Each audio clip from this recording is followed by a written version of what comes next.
PC Chacko പടിയിറങ്ങിയതോടെ ഒറ്റക്കെട്ടായി AK ശശീന്ദ്രനും Thomas K തോമസും. സംസ്ഥാന അധ്യക്ഷ സ്ഥാനത്തേക്ക് തർക്കമില്ലെന്ന് AK ശശീന്ദ്രൻ. ദേശീയ നേതൃത്വം ആവശ്യപ്പെട്ടാൽ സംസ്ഥാന അധ്യക്ഷ സ്ഥാനം ഏറ്റെടുക്കാമെന്ന് തോമസ് കെ തോമസും പറഞ്ഞു.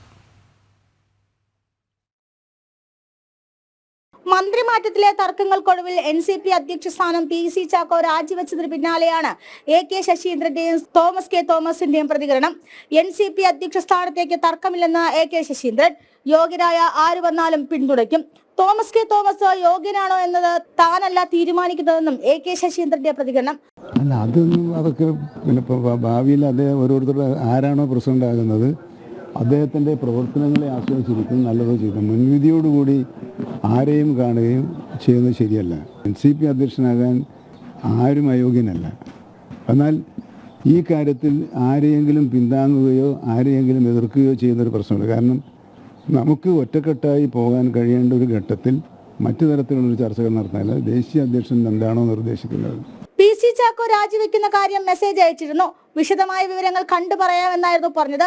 അധ്യക്ഷ സ്ഥാനത്തേക്ക് ആരും വരാം. ശരത് പവാറാണ് അന്തിമ തീരുമാനമെടുക്കേണ്ടതെന്ന് തോമസ് കെ തോമസിന്റെയും പ്രതികരണം. ഇനി അടുത്ത ആര് നേതൃസ്ഥാനത്തേക്ക് വരണോ തീരുമാനിക്കേണ്ടത് ശരത് പവാറാണ്. അദ്ദേഹമാണോ തീരുമാനിക്കുക. അദ്ദേഹം എന്ത് തീരുമാനിക്കുന്നു അതേ ഇവിടെ നടക്കത്തുള്ളൂ. ഇത് ആഗ്രഹമല്ലല്ലോ എൻ്റെ വിഷയം. അതിന് NCPക്ക് ഒരു നേതൃസ്ഥാനം വേണമല്ലോ. NCP വഴിയിലിട്ട ജുവാനൊക്കത്തില്ലല്ലോ. PC ചാക്കോയുടെ ഏകപക്ഷീയമായ തീരുമാനത്തിൽ തോമസ് കെ തോമസിനും AK ശശീന്ദ്രനും എതിർപ്പുണ്ടായിരുന്നു. PC ചാക്കോയെ പുറത്താക്കാൻ AK ശശീന്ദ്രനുമായി തോമസ് കെ തോമസ് പട ഉറപ്പിച്ചു. കുട്ടനാട് സീറ്റിന് വേണ്ടി CPM മുന്നണിക്കൊപ്പം തോമസ് കെ തോമസിന് നിന്നേ പറ്റൂ. അധ്യക്ഷ സ്ഥാനം ഉറപ്പിക്കാനായി തോമസ് കെ തോമസ് ഉടൻ തന്നെ മുംബൈയിലേക്ക് പുറപ്പെടും. AK ശശീന്ദ്രനുമായി പൊരുത്തപ്പെട്ടു പോകാൻ കഴിയില്ലെങ്കിലും നിലവിലെ സാഹചര്യത്തിൽ തോമസ് കെ തോമസ് ഇനിയൊരു തർക്കത്തിന് മുതിരില്ല.